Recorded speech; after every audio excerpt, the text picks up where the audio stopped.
Hello everyone. आज हम पढ़ेंगे about the basic fundamental equation जो हम डायनामिक्स वाले जो टॉपिक है हमारा डायनामिक्स बुक है उसमें यूज़ करेंगे। सबसे पहले है पार्टिकल का रेक्टिलिनियर मोशन। तो पार्टिकल का रेक्टिलिनियर मोशन में देखो हम क्या करते हैं, जो ए है वो हमारा एक्सेलरेशन डिनोट करता है।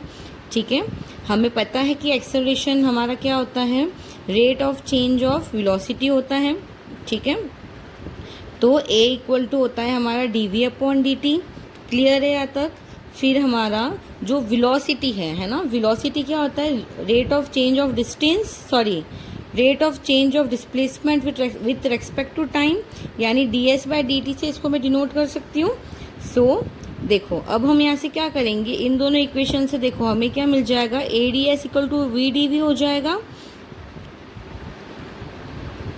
क्लियर है यहाँ तक।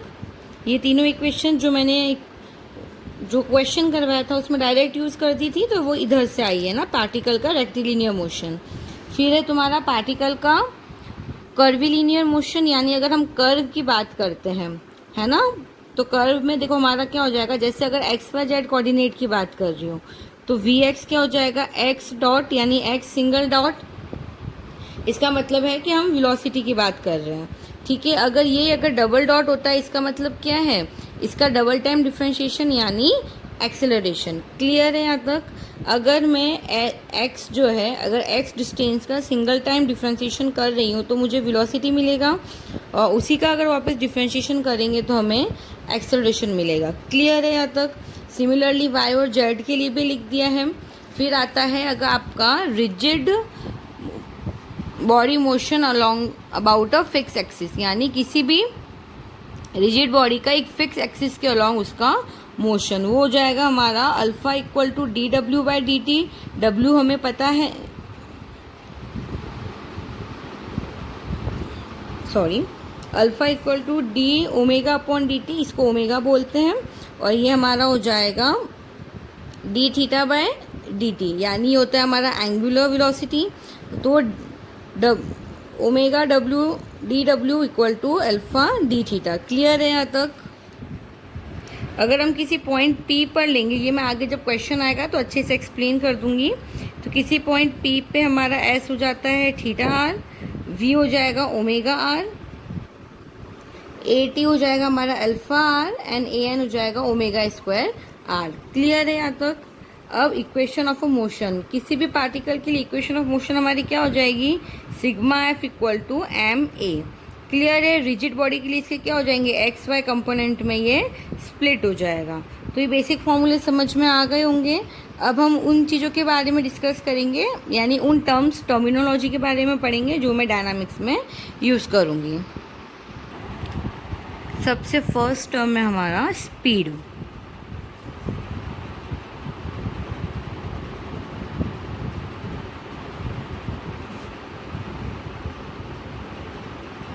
तो स्पीड हमारा क्या होता है, स्पीड हमारा होता है distance upon a time. Clear है। ये फॉर्मूला हमने बेसिक फिजिक्स में भी पढ़े, that speed equal to distance upon time.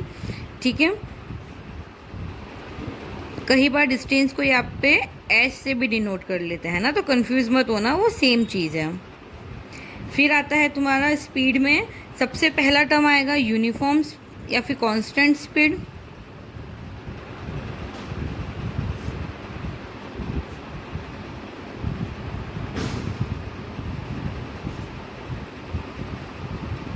यानी यूनिफॉर्म और कांस्टेंट स्पीड का मतलब क्या है, जो हमारा rate of change of speed है वो क्या होगा, सेम इंटरवल ऑफ टाइम पे होगा। ठीक है, अगर ऐसा होता है, अगर सेम इंटरवल ऑफ टाइम रहता है तो वो स्पीड हमारी क्या हो जाएगी, यूनिफॉर्म या फिर एक कांस्टेंट स्पीड, यानी कॉन्स्टेंटली उसमें चेंज आ रहा होगा तो हो जाएगी हमारी कांस्टेंट स्पीड। फिर आएगा तुम्हारा term average speed.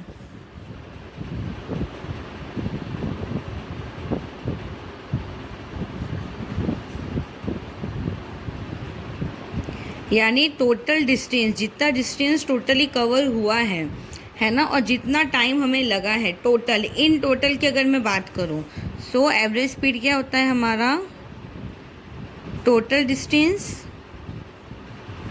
Upon total time.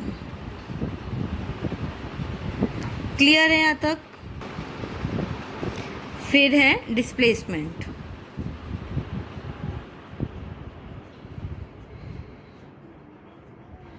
Displacement हमारा क्या होता है? Change of position.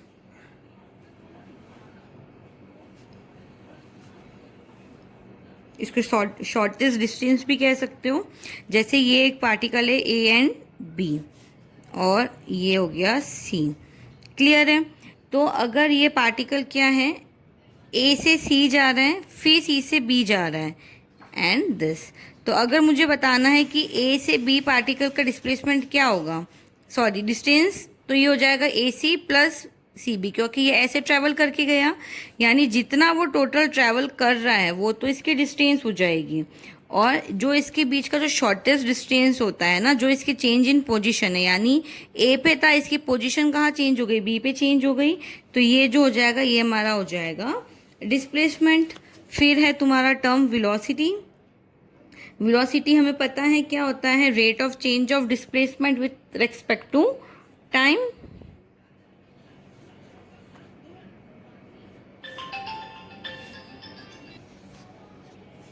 वेलोसिटी ये हो जाएगा हमारा rate of change of displacement, इसको मैं v से डिनोट करते हैं, है ना। v इक्वल टू हो जाएगा हमारा dx अपॉन dt, जहाँ पे x हमारा क्या है, डिस्प्लेसमेंट, और t हमारा हो जाएगा टाइम। ठीक है। फिर आएगा हमारा टर्म एक्सेलरेशन। एक्सेलरेशन क्या होता है, rate of change of velocity, इसको जनरली हम a से डिनोट करते हैं, ये हो जाएगा हमारा dv अपॉन dt। हमें पता है v की वैल्यू हमारी क्या हो जाती है, dx अपॉन dt, यानी एक्सेलरेशन को हम डिनोट कर सकते हैं ऐसे double differentiation of dx। Clear है यहाँ तक? फिर हमारा है मोशन। मोशन के बारे में पहले भी बेसिक वीडियो में मैंने एक्सप्लेन किया था कि हमारा मोशन क्या होता है, बॉडी क्या होती है, पार्टिकल क्या होती है, ये सब मैं ऑलरेडी उस वीडियो में एक्सप्लेन कर चुकी हूँ। सो काइंड ऑफ मोशन,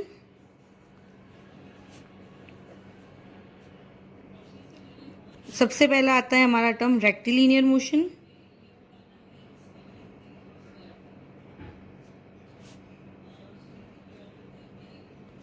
ठीक है। रेक्टिलिनियर मोशन क्या है, जब कोई बॉडी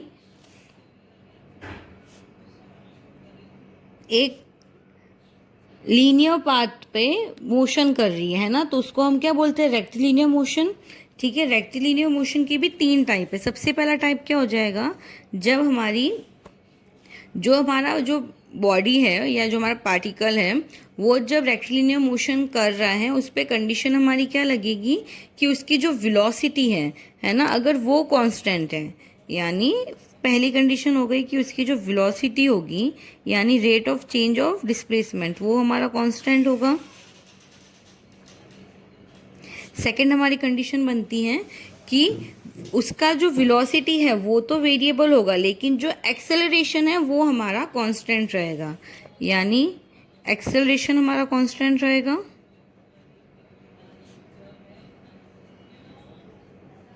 और जो हमारी वेलोसिटी है वो वेरिएबल रहेगी, यानी वो चेंज होगी हमारी। ये इसकी सेकंड टाइप से सेकंड टाइप की कंडीशन है। थर्ड है कि जो हमारी वेलोसिटी है वो भी हमारी क्या होगी, वेरिएबल होगी, और जो हमारा एक्सेलरेशन है वो भी वेरिएबल होगा, यानी ये दोनों ही हमारे चेंज होंगे, यानी v एंड a दोनों ही हमारे क्या हो जाएंगे, वेरिएबल हो जाएंगे। क्लियर है यहाँ तक? सेकंड है हमारा मोशन इन अ प्लेन। अगर मैं किसी प्लेन की बात करूं,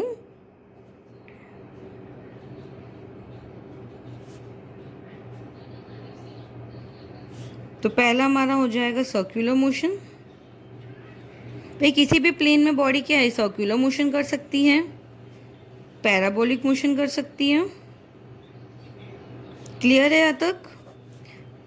अब हम इससे रिलेटेड कुछ और टर्म्स देखते हैं। रिटार्डेशन, ये टर्म भी हमने पहले पढ़ रखा है। जैसे हमारा एक्सेलरेशन होता है ना, ये जस्ट इसका अपोजिट है, यानी नेगेटिव ऑफ एक्सेलरेशन कह लो इसको। एक्सेलरेशन में हमारा क्या होता है, वेलोसिटी चेंज होती है विथ रिस्पेक्ट टू टाइम, लेकिन वो हमारी वेलोसिटी इंक्रीज होती है। अगर हमारा क्या हो रहा है, rate of change of velocity अगर नेगेटिव आ रही है, यानी अगर वो डिक्रीज होने का साइन इंडिकेट कर रही है, तो वो हमारा रिटार्डेशन हो जाएगा। क्लियर है यहाँ तक? देन हमने इक्वेशन ऑफ मोशंस पढ़ी है हमारी 10th क्लास में, 11th 12th में फिजिक्स में हम लोगों ने टॉपिक पढ़ा था मोशन वाला, जिसमें हमने पढ़ा था about V, U, G, T, A, ये सारे टर्म्स पढ़े थे। Initial velocity, final velocity, acceleration due to gravity, time, इन सब के बीच के रिलेशंस थे। तो हमारी इक्वेशन ऑफ मोशंस हमने पढ़ रखी है फिजिक्स में, वही यहाँ पे हम लोग वापस एक बार रिवीजन कर लेते हैं, रिवाइज कर लेते हैं।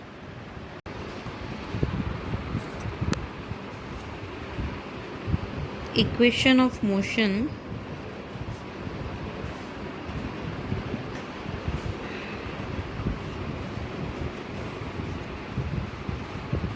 of a bodies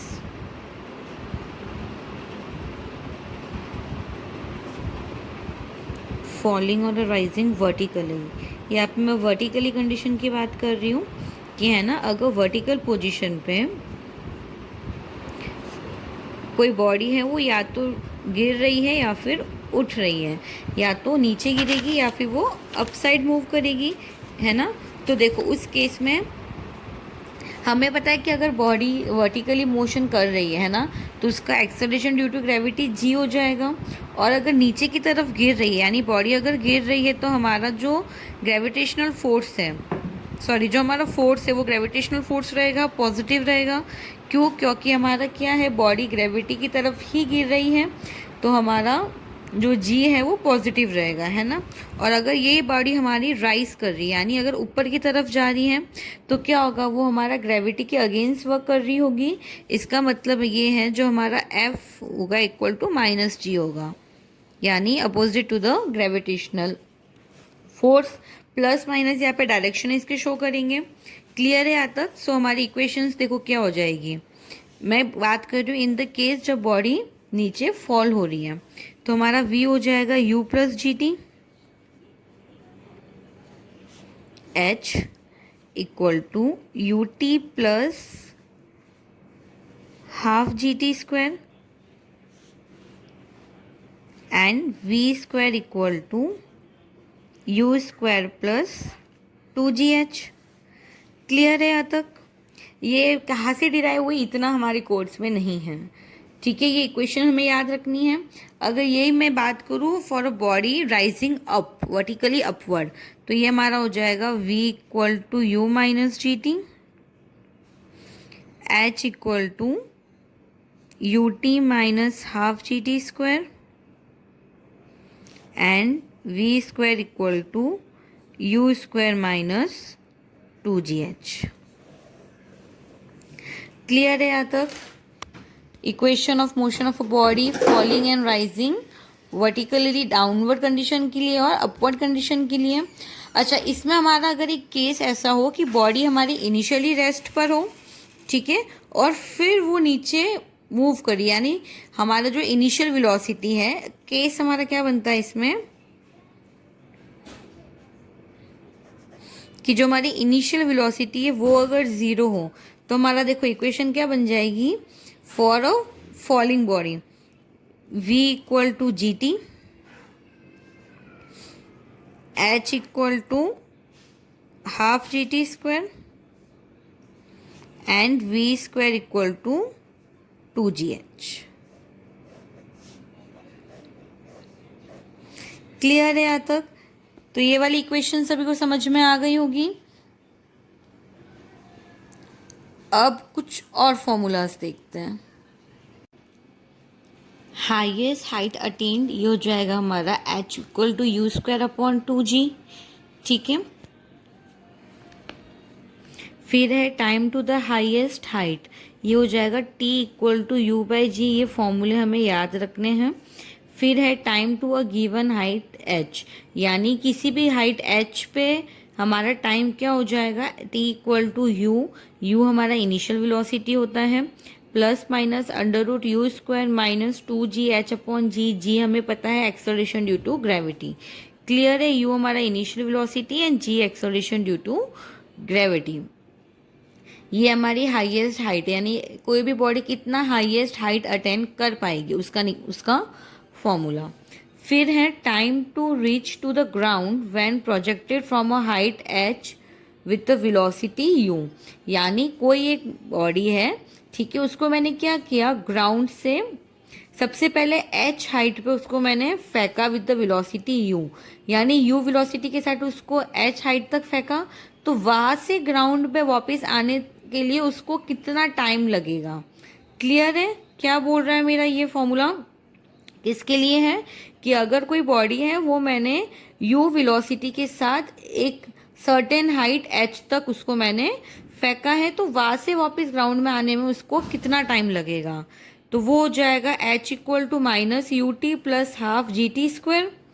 ठीक है, अब ध्यान रखना इसमें माइनस यू क्यों होगा, इसमें मेन चीज जो फॉर्मूले में समझने लायक है वो है माइनस यू।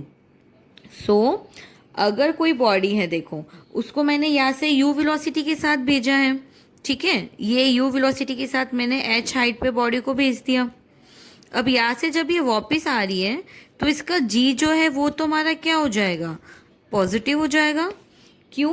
क्योंकि देखो हमारा जो ग्रेविटेशनल फोर्स है वो भी डाउनवर्ड लगता है और जो हमारा पार्टिकल है वो भी वापस क्या है, ग्राउंड पे ही आ रहा है, तो हमारा जी पॉजिटिव हो जाएगा। लेकिन जो हमारा यू है, यू की डायरेक्शन इनिशियली ये थी और बाद में नीचे आने पर डायरेक्शन इसकी ये हो रही है ना, तो जो हमारा यू है उसकी डायरेक्शन चेंज होगी, यानी यू जो होगा वो यहाँ पे हमारा नेगेटिव हो जाएगा।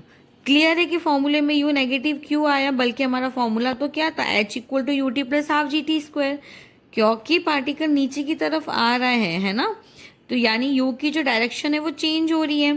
सो h equal to minus U T plus half G T square in the case जब बॉडी वापस ग्राउंड को टच कर रही है। फिर है हमारा velocity at a given height. किसी भी हाइट पे हमें एक सर्टेन हाइट पे अगर वेलोसिटी फाइंड करनी है तो ये हमारा हो जाएगा V square equal to U square minus 2gh।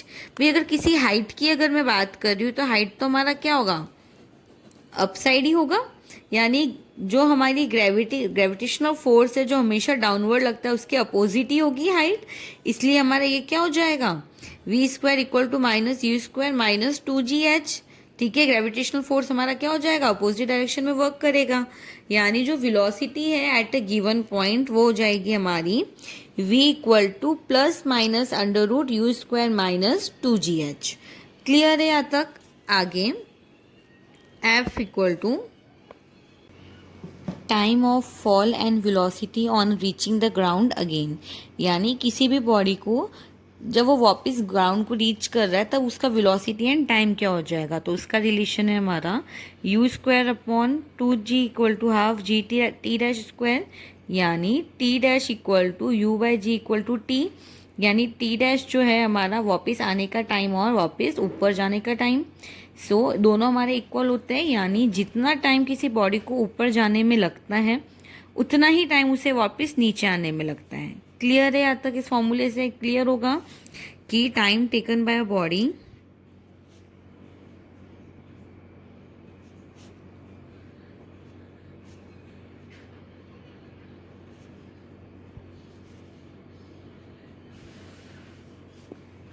to reach a certain height is equal to